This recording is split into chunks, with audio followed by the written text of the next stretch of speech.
Wow. Probably doesn't even want to get up and talk. I just want to kind of sit in that vibe. Thank you so much. It's beautiful. Okay, now I made a mistake because normally between services I get up and take my notes away and then have them organized before I get up here again, so... I fixed them for you. They were still a little out of order. Good morning again.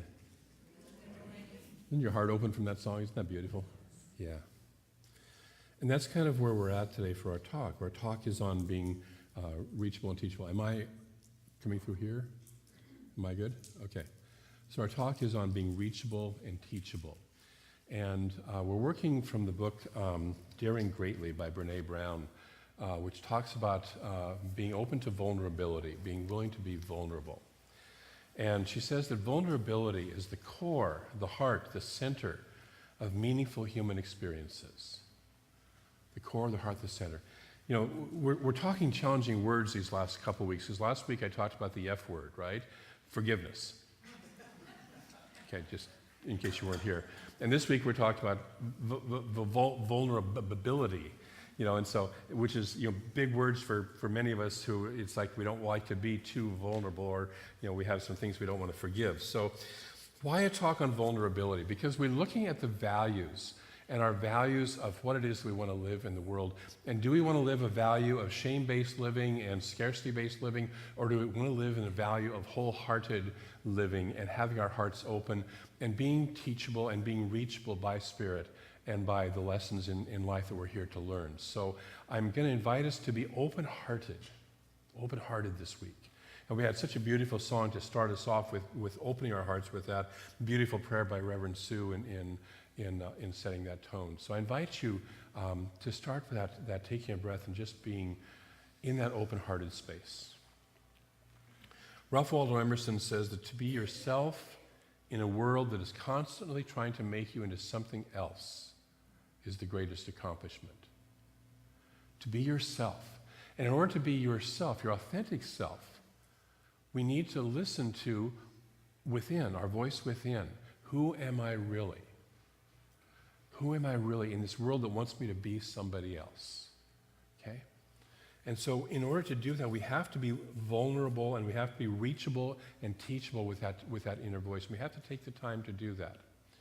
So what we're really here to do is we're here to express Spirit on earth, right? We're here to express the true nature of Spirit in this human form. And Spirit uniquely expresses as each of us. So there's one mind. Okay, there's one mind, but it's unique in its expression through each and every one of us. Spirit right now is taking the time and the energy to be you. Spirit is taking the time and the energy from all of infinity, all the infinite possibilities, it's chosen to be you. Nudge your neighbor and say, Spirit chose to be you today. Since nobody's nudging you, share, Spirit chose to be you. Spirit chose to be you today. Okay? Spirit has chosen to be you today.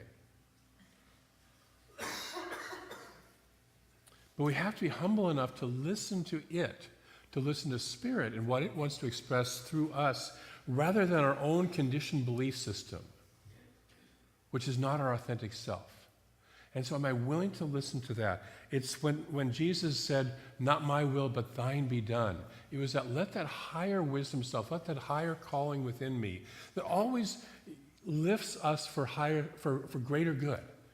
Sue and Charlie and I were talking before the first service, and we were talking about how Spirit, whenever Spirit is at work, it's a win-win-win-win-win all the way around circumstance. It's a blessing for everyone involved. And I've watched that happen so many times over and over, and that's where I know that Spirit is engaged when I watch everybody in a certain circumstance be blessed. Now, once in a while I've seen people who are blessed, but they don't realize that they're blessed because they're hanging on to their old stuff, but they're still being blessed if they can wake up to it. In the Hebrew tradition, Moses was the greatest leader of the Hebrew tradition. He led the people out of Israel out of Egypt and basically gave birth to the nation of Israel. And he was considered, according to the Bible, the meekest of men, In other words, the most open to direction, the most open to listening to Spirit saying, yes, I am willing. I'm willing to follow you. And so that's what the strongest of leaders are, also the ones who are most reachable and teachable, the ones who are most open. Yeah. If you're a choir member, you have to be open and reachable and teachable to be able to become a better choir singer, right? And if you're the choir director, at some point in time you have had to have been and can probably continue to be reachable and teachable. I know as a minister we have to be, we're always, looking at new books and learning stuff. Reverend Mary is great at always bringing, you need to read this book, you need to read this book, you need to read this book, and we start to do that. And of course, as giving talks, when we have theme books that we're, working with, I wanted to just sit home this morning and just go through this book because it's so wonderful and so deep. But I came here instead, so. But we have to be reachable and teachable. We have to be open and continuously engaged in that. Our value that we're looking at this month is education and continuous improvement. So am I willing to learn? Am I willing to learn something new? And am I willing to open to the continuous improvement? Because this is what Spirit is doing. It's continuously expressing more of itself. It says, wow, I like this expression. How can I do it better? I like this expression. How can I do it better? Okay? And that's how you and I got to be who we are. See, we're better than the previous generation, right? Which was better than the previous generation. Think where we were 200 years ago. And think about all the improvements we've made since then. We can flip on light switches. We can, if Sue's too hot, we can, she can just ask her husband to go turn a switch and we get cooler. We flip on the air conditioning and get really cool, really fast if we wanted to. All that stuff. We can get from here to San Francisco in a matter of, a couple of hours instead of a few days.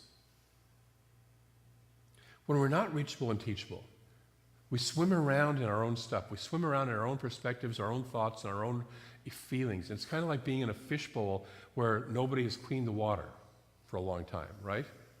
And I know I've been in that kind of situation with my own stuff, and probably a few of you can relate to having been in that situation where you realize that you're in your own muck and your own mire, and so wrapped up in that we can't see clearly through the clear water. So we have to actively engage in exposing ourselves to new ideas. We have to actively engage in that. We have to say, you know what, I am willing to get out there and do it. It's why you're sitting here, by the way, right? Okay? Because each of us, most of the people who arrive at a religious science church have arrived here because they've been listening to that voice within. This is, for most of you, this is not the church you grew up in. Okay? Your parents didn't bring you here when you were 2 years old. Some of you are saying, dang, and I wish they would have, rather than where they did take me. But it's so you have listened to that Spirit enough to come here. I told the first service, I like to think of us as religious scientists in general as misfits, in a good way. We don't fit into what's considered the norm, okay? And that's a good thing. I'm right here with you. If we don't expose ourselves to new ideas, we stagnate and die. We get into a rut. And you know what a rut is? A rut is a grave without the ends placed on it yet. Okay? And so are we in a rut? Are we living in a rut? Are we doing the same day over and over again? Are we living the same day 365 days of the year, or are we living 365 new days of the year? And sometimes it can be just as simple. I was talking with somebody from the first service who said, it's like, if you put your pants on, most of us put our pants on, we put one leg in front of the other, right? Reverse that. Reverse that. Just see what happens. Because our brain is so programmed to do it one certain way. Play with little things like that. Take a different way. If you go to work, take a different way to work. If you go to the grocery store, take a different way to the grocery store. Go play. Go explore something new. When I was thinking about this talk, the metaphor came to me of bread rising. And when we make bread, believe it or not, I've actually made bread. Okay, some of you might find that hard to believe, but I used to make bread. Used to being the operative word. When you make bread, you put it all together, and then you set it aside to do what? Rise, right? And then once it's risen, what do? You punch it down. Okay? Why? Because you're mad at the bread? Because it's been bad? No. So it will rise some more, right? Okay? I don't know about you, but every once in a while I felt like my life has been punched down. Okay? And it's my old belief systems that are holding me in limitation and lack that need to get punched down so I can rise more. Okay? Are we willing to let ourselves be vulnerable and teachable so that even those things that feel like life is punching us down, can we say, okay, I'm going to learn how to rise even from this, and I will be greater and more fluffy and more open because of this? Am I willing to be grown by the universe? So religious science teaches 6 different spiritual practices that help us to be reachable and teachable. The first one is meditation. Meditation is the process of simply sitting and listening. I don't know about you, but sometimes I need to just sit and listen. I was sharing with somebody up here, that I tend to be an extrovert. When I went through practitioner training, I was the Hermione Granger of my practitioner class. I know the answer. For you Harry Potter fans, I was one of the 3 highly extroverted people in a class of 27 other introverts. I learned to shut up. And then I learned that when I shut up, I actually learned something more than what I already knew. Amazing how that works. Sue's still trying to get me to do that, but but meditation is the process of listening to Spirit. And then because we also have the right to say, and this is how I would like Spirit to show up in my life, our second practice is prayer, which is where I talk with that Spirit within me. I guide it and say, this is what I want. The third practice is study, being open to new ideas, and then contemplating those new ideas, taking the time to let those sink within. Not just speed read philosophy, but actually take the time to go and take it deep within. There's a whole lot of us who have a whole lot of books like this on our shelves we've read through, but have we really worked through those? Ernest Holmes likes to say most of us are overread and underdone. Okay? And so do we take the time to actually contemplate that, to actually embody that, to actually own some of this stuff that we do?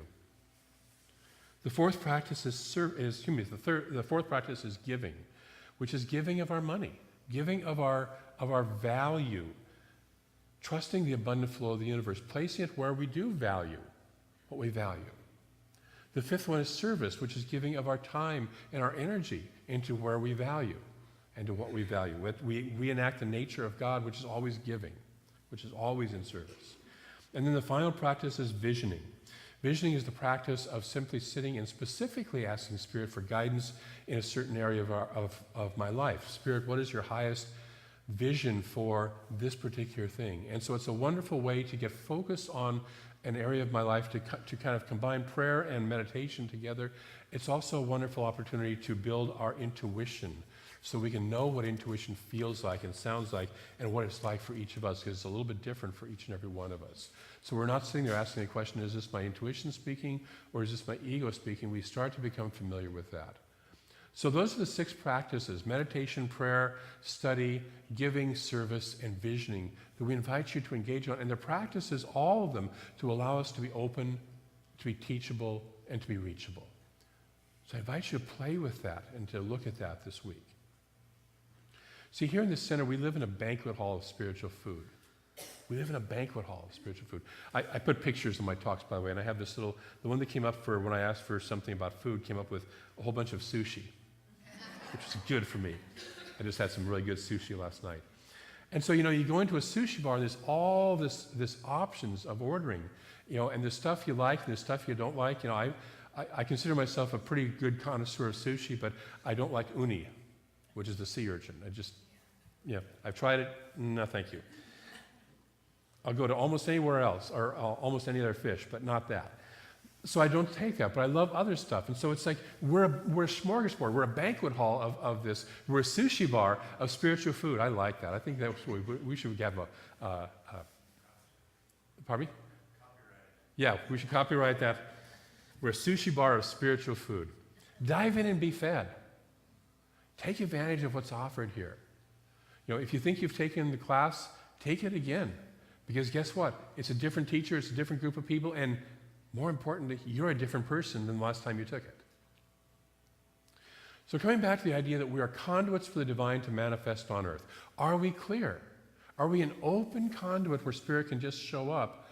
Or are we muddy? Are we blocked up? Are we stuck with old beliefs that block or divert the flow of good? Oftentimes our beliefs take the flow of good that's always constantly flowing and send it somewhere where we don't really want it, but our belief is sending it there even though our conscious choice is going this way. I love Joe Dispenza. He talks about the idea of our memory is located within our body, okay? And we teach our body how to remember and what to remember. We teach it to feel, sad or depressed, or we teach it to feel happy by doing the process over and over and over again. So however you are right now, whatever you're feeling right now is probably the way that you've conditioned your body to feel. Isn't that cool? Or not? Depending on what you taught your body to feel. I know Tony Robbins used to say, it's like, he would model people's posture. And he talks about, being with a person who's very depressed, and he kind of took on the posture of the person who's very depressed. He goes, yeah, if I was walking around like this, I'd feel depressed too, And so can we change that? Can we change the body? Joe Dispenza has this exercise of visualizing, imagining, as we breathe in, we breathe the energy of the mind, that which is our choice point, up to the top of our heads. Breathe it in like a straw up to the top of our heads to pull the mind out of the body. Ernest Holmes would say to pull our conscious choosing faculty out of the subjective mind, which is our conditioned belief system. So can we do that? Can we get ourselves above our conditioning belief system? Because then we're teachable, then we're open. So in order to be who we came here to be, we have to be open. We have to be reachable and teachable by that truth, by that inner wisdom voice within us. And so that means actively engaging with that, both in the inner and the outer. We have to be willing to explore, and this is the hardest, most bad news part of it, we have to be willing to make mistakes. I hate that part. We have to be willing to make mistakes as we explore. Miles Davis, the great jazz musician, says, sometimes you have to play a long time to be able to play like yourself. Sometimes you have to play a long time to be able to play like yourself. It's why I think that we're better oftentimes as grandparents than we are as parents. Right? We were learning how to be parents. By the time that we finally raised our kids up enough to where they're having kids, we've got it mastered. And now we can spoil our grandkids, right? And not have all that stuff we had on them. It takes a while for us to oftentimes to figure out, who am I here to be? Who am I here to be? Miles Davis also said there are no mistakes, there are only just new lines to riff off of. There are no mistakes, just new lines to riff off of. So how about if we took it that way? Brene Brown says, when shame becomes a management style, engagement dies. When failure is not an option, we can forget about learning, creativity, and innovation. When failure is not an option, we forget about learning, creativity, and innovation. So what's your management style? With yourself and with others. Okay? Are you a shame-based manager? You dummy, why'd you do that again? I can't believe I'm so stupid that I did that again. Okay?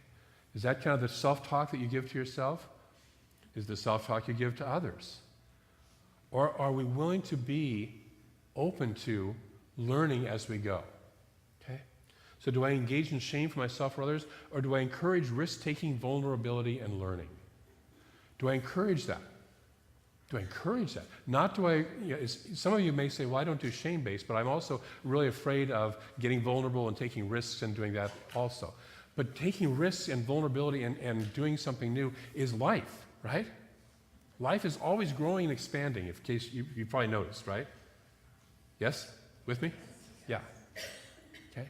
And so if we're not playing in that, we're not playing in life. We're stagnating.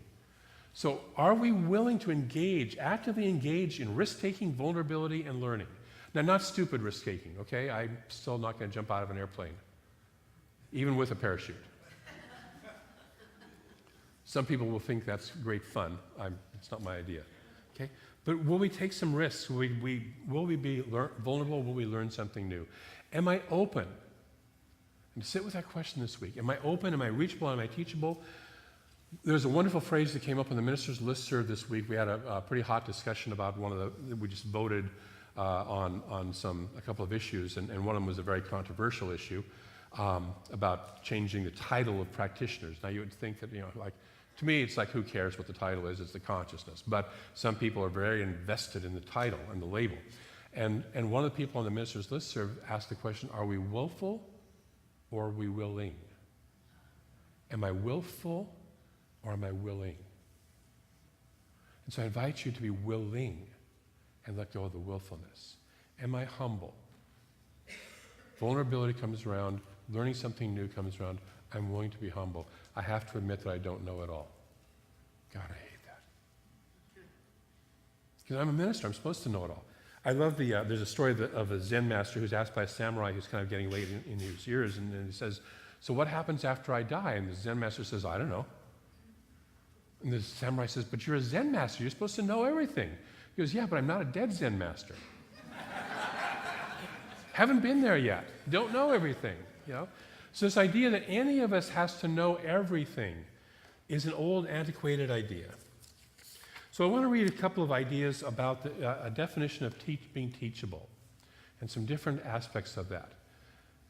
The first one is that you're aware of the limitation of your own knowledge and abilities. You're aware of the limitation of your own knowledge and abilities. The second one is you admit limitation, inability, and ignorance to others who can teach and help. You're willing to be teachable. You can admit that and say, I'm willing to be taught, I'm willing to be helped. The third one is you regularly ask for help, instruction, guidance, and advice, in parentheses, before the event, not after disaster strikes. You ask beforehand. I'm learning that one. I'm getting better sometimes. Fourth one is you learn from anyone and everyone you can. Anyone and everyone you can. He says, the best educated pastor I know writes notes for his own benefit even when listening to a novice preacher. Do we bring that aspect of curiosity and openness wherever we are? What can I learn from this person? What can I learn from this situation? Another one is you listen to others carefully and patiently with a desire to learn from everyone. Next is you're prepared to move out of your comfort zone, try something different, make mistakes, look stupid, answer wrongly, etc. You don't give up when you fail at something, but you seek help and try again and again until you get it right. Now that's different than doing the same thing over and over and over again, expecting a different result. That's I seek help. Remember that part in there? I learn something new. I ask for help to expand my knowledge if I fail at something. And then finally, you're willing to change your views and practices when convincing evidence is presented to you, even if it means admitting you were wrong. I think of that as the nice way of saying, don't confuse me with facts, I've got my opinion. I'm willing to learn something new. I'm willing to change my behaviors when I realize that there's a better way to do it. So this week, I'm going to invite us to engage in 3 practices. The first one is just be aware of how open you are. Just as you go through the week, notice how open am I right now? As I'm engaging with things, am I open to this or am I making judgments? Am I closing down? Am I shutting down? You know, what is that? Just notice that. Do I have to have my way or can I open to another perspective? Do I have to have my way or can I open to another perspective? You know, when Cynthia and I first moved in together, those of you who know me know I love to cook, and I had my kitchen organized in a very certain way with tools in a certain drawer, so I knew I could just open that drawer, reach and grab that tool while I was cooking, okay? Cynthia had a different idea of where different things went. It wasn't better or worse, it was just a different idea. And at first, it's like I'm trying to get her to put them into different drawers, and I finally realized after a while, it's just like, okay, so if she's going to put it in that drawer, I need to change where I expect that tool to be. Okay? Can I be open and teachable? It took me a while. It wasn't always a comfortable experience for either one of us. Okay? But I learned. I can be open and teachable. So do I have to have my way or can I open to another perspective? The second one is to try something new. Try something new this week. Sign up for a class. Go into an area where you think you already know everything or all of it and open to new learning. See if you can learn something new. And thirdly, ask Spirit, where do I need to grow? Where do I need to grow? What wants to be given birth through me right now? What is trying to be birthed through me right now? See, I don't care how old or young you are, something new is trying to emerge through you because Spirit is always expressing something new. And so listening to saying, what is it that wants to be expressed through me? And it doesn't have to be I'm going to go out and save the world in some way, but just what wants to be birthed through me in my life right now? What is it that's trying to come forward? So that's our spiritual practice this week, to be aware of how open you are, to try something new, and to ask Spirit, where do I need to grow? Will you play with that with me? Yes. Great. I think it'll open us up and loosen us up and create lives of greater joy and openness. More of what Brené Brown calls wholehearted living. So I'm going to close with a quote from Brené. She says, daring greatly is not about winning or losing. It's about courage. In a world where scarcity and shame dominate and feeling afraid has become second nature, vulnerability is subversive, uncomfortable. It's even a little dangerous at times. And without question, putting ourselves out there means there's a far greater risk of feeling hurt. But as I look back on my own life and what daring greatly has meant to me, I can honestly say that nothing is as uncomfortable, dangerous, and hurtful as standing outside of my life looking in and wondering what it would be like if I had the courage to show up and let myself be seen. I invite you this week to move inside your life and to let yourself have the courage to let yourself, your authentic self, your beautiful God expressing as you self, be seen this week. Will you play with me with that? Cool. Let's move into prayer. And so there is that infinite presence, whatever name we give it, God, Spirit, Tao, it's beyond all those names. That one infinite presence that is love, that is the expression of life energy, the vibrant aliveness of this universe.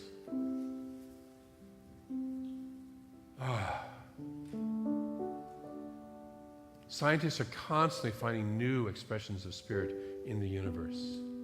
They may have already been there, but we're just discovering them. We're just becoming aware of them.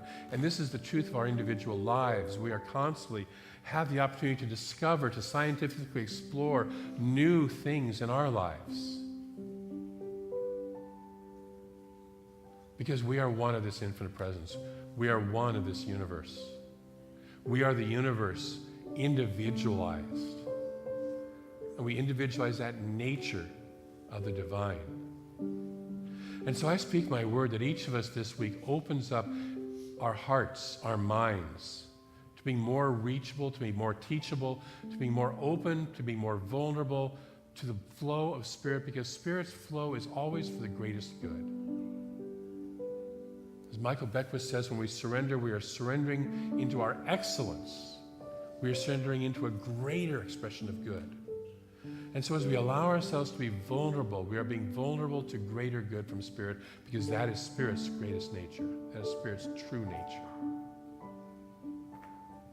And so I know that each of us is blessed by being open.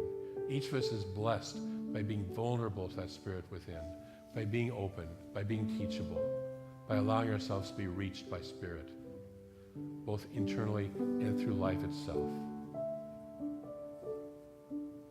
If occasionally we feel like life is punching us down, we let ourselves simply rise up even greater.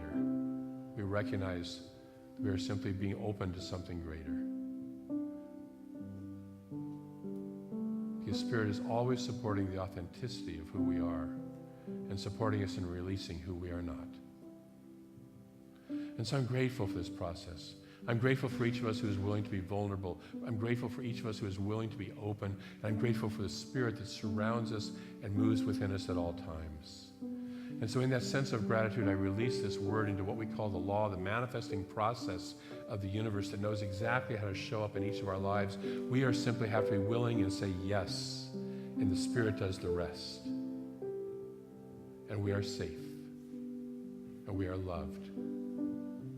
And we know that this is so. And we affirm that together by saying, and so it is. Bless you. Thank you.